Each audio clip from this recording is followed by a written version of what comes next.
दिसायला चिवड्यासारखं दिसतंय, पण हा चिवडा नाहीये बरं का. एक मस्त वेगळा चटपटीत पदार्थ आहे. घरीच असा मस्त चटपटीत मसाला तयार करायचा, चुरमुऱ्यात मिसळायचा, 5 मिनिटामध्ये काम होतं. संध्याकाळची भूक आहे किंवा तुम्हाला काहीतरी चटपटीत खावंसं वाटतंय, तर हे करून बघा.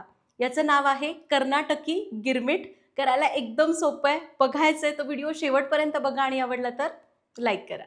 नमस्कार, सरिताच्या स्वयंपाकघरात म्हणजेच आपल्या सरिताज किचनमध्ये आज आपण करणार आहोत कर्नाटकी गिरमिट. याला तुम्ही कर्नाटक भागामध्ये केली जाणारी भेळ म्हटलं तरी सुद्धा चालेल. करायला एकदम सोपी आहे, संध्याकाळच्या वेळेला खाता येते. रेसिपीला सुरुवात करूया.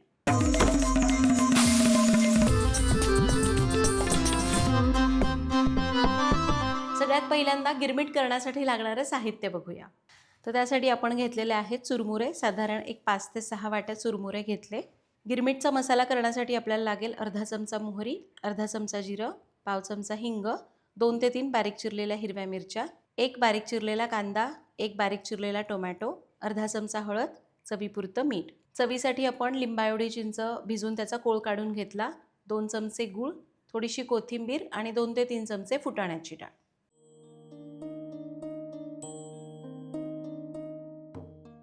साहित्य बघितलं, रेसिपीला सुरुवात करू. तर आता इथं गिरमिट करण्यासाठी आपल्याला चटपटीत असा मसाला करायचा आहे, पण त्याआधी आपण काही तयारी करूया.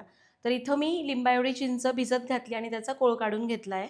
त्याचबरोबर आपण ही फुटाण्याची डाळ घेतली आहे, ही आपण मिक्सरच्या भांड्यात घालूया आणि याला थोडंसं असं भरड करून घेऊ. पावडर करायची नाही, थोडंसं रवा ठेवायचं.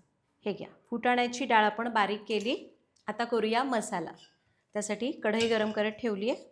त्यामध्ये घेऊया 3 चमचे तेल आणि हे आपलं सरिताज किचनचं लाकडी घाण्याचं तेल आहे, जे शुद्ध पारंपरिक आहे, ज्यामध्ये आपण केमिकल्स वापरत नाही, पारंपरिक पद्धतीने काढतो.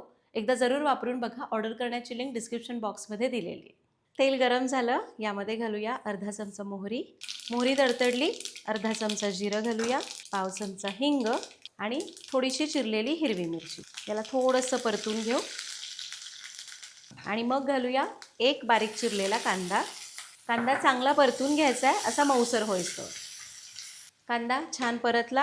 आता घालूया टोमॅटो. टोमॅटोसोबतच थोडी कोथिंबीर घालू आणि याला आणखी चांगलं परतून घेऊ. कांदा टोमॅटो मस्त परतले गेले. आता यामध्ये घालूया हळद, मीठ चवीपुरतं. याला मिसळून घेऊया. आता यामध्ये घालूया चिंचेचा कोळ आणि गूळ. मंद आच ठेवायची आणि याला 2 ते 3 मिनिटं मस्त शिजवून घ्यायचं. असा एक चटपटीत मसाला तयार होतो.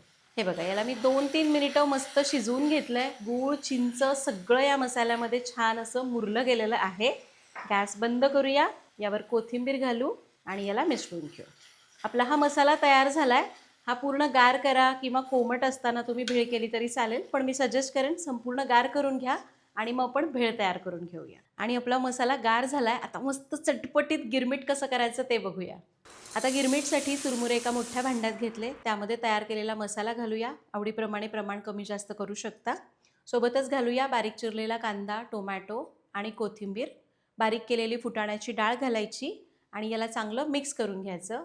आपलं गिरमिट छान तयार झालेलं आहे. याला प्लेटमध्ये काढायचं. वरून आवडीप्रमाणे भाजलेले किंवा खारे शेंगदाणे घालायचे. शेव घालू शकता, फरसाण घालू शकता, जसं हवं तसं तयार करू शकता. आणि अशा प्रकारे आपलं हे मस्त चटपटीत गिरमिट तयार झालं आहे.